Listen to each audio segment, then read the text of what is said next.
Fruits ಒಳ್ಳೇದಾ, fruit juice ಒಳ್ಳೇದಾ, ಇದನ್ನ ಯಾವತ್ತು ತಿಳ್ಕೊಳ್ಳೋಣ ಬನ್ನಿ. ನಾನು ಸತ್ಯ Bhat, professional body builder and coach. So fruits and fruit juice, ಇದ್ರ ಬೆನಿಫಿಟ್ ಏನು, ಅದ್ರ ಹಾನಿ ಏನು, ಅದನ್ನ ನಾನು ತಿಳಿಸ್ಕೊಡ್ತೇನೆ ಇವತ್ತು. ತುಂಬಾ ಜನಕ್ಕೆ ಕನ್ಫ್ಯೂಷನ್ ಇರುತ್ತೆ, ಫ್ರೂಟ್ಸ್ ಒಳ್ಳೇದು ಇಲ್ಲ ಫ್ರೂಟ್ ಜ್ಯೂಸ್ ಒಳ್ಳೇದು ಇದ್ರ ಬಗ್ಗೆ. ಸೊ ಇದರಲ್ಲಿ ಏನ್ ಡಿಸಿಷನ್ ತಗೋಬಹುದು ಅಂತ ಅಂದ್ರೆ, fruits is always better. Fruit juice ನ ಯಾಕೆ ಅಂತ ಅಂದ್ರೆ ಅದರಲ್ಲಿ ನಮ್ಗೆ ಏನೇನು ಸಿಗುತ್ತೆ ಅನ್ನೋದಂತ ಏನ್ ಸಿಗಲ್ಲ ಅನ್ನೋದನ್ನೇ ಹೇಳ್ಬಿಡ್ತೀನಿ. ಯಾಕೆಂದ್ರೆ ಸಿಗೋದು ತುಂಬಾ ಕಡಿಮೆನೆ ಅದರಲ್ಲಿ, ಅದು ನಮ್ಗೆ ನೆಸಿಟಿ ಇರಲ್ಲ ಶುಗರ್ ಜ್ಯೂಸ್ ಕುಡಿಯೋದನ್ನ. ಸೊ ಅದರಲ್ಲಿ ಫೈಬರ್ ಇರಲ್ಲ, ಮತ್ತೆ ನಿಮ್ಗೆ ವಿಟಮಿನ್ಸ್ ಎಲ್ಲ ಲಾಸ್ ಆಗುತ್ತೆ ಜ್ಯೂಸ್ ಮಾಡಿದಾಗ. ಸೊ ಆತರ ಮೋಸ್ಟ್ ಬೆನಿಫಿಟ್ ಇರೋಂತ ಥಿಂಗ್ಸ್ ಎಲ್ಲ ಅದರಲ್ಲಿ ಹೋಗ್ಬಿಟ್ಟಿರುತ್ತೆ.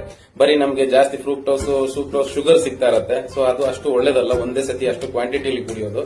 ಮತ್ತೆ ಏನಂದ್ರೆ ಫೈಬರ್ ಎಲಿಮಿನೇಟ್ ಆದಾಗ ಫ್ರೂಟ್ಸ್ ಇಂದ ಬರೀ ಶುಗರ್ ಇರುತ್ತೆ, ಅದು ತುಂಬಾ ಇನ್ಸುಲಿನ್ ಸ್ಪೈಕ್ ಮಾಡುತ್ತೆ. ಮತ್ತೆ ನಮ್ಗೆ ಫುಲ್ನೆಸ್ ಫೀಲ್ ಮಾಡಲ್ಲ.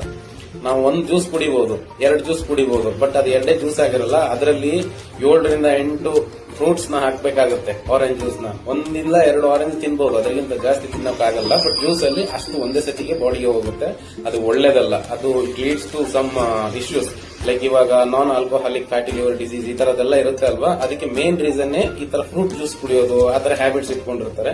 ಅದನ್ನ ಮಾಡಬಾರ್ದು. ಆದಷ್ಟು ಫ್ರೂಟ್ಸ್ ನ ತಿನ್ನಿ, ಫ್ರೂಟ್ ಜ್ಯೂಸ್ ನ ಅವಾಯ್ಡ್ ಮಾಡಿ. ನಿಮ್ ಮಕ್ಕಳಿಗೂ ಕುಡಿಸಬೇಡಿ, ಯಾಕೆಂದ್ರೆ ಚಿಕ್ಕ ಏಜ್ ಅಲ್ಲೇನೆ ಅವ್ರಿಗೆ ಈ ತರ ಪ್ರಾಬ್ಲಮ್ಸ್ ಎಲ್ಲ ಬರೋದು ಶುರು ಆಗುತ್ತೆ because of this reason. So go for fruit always.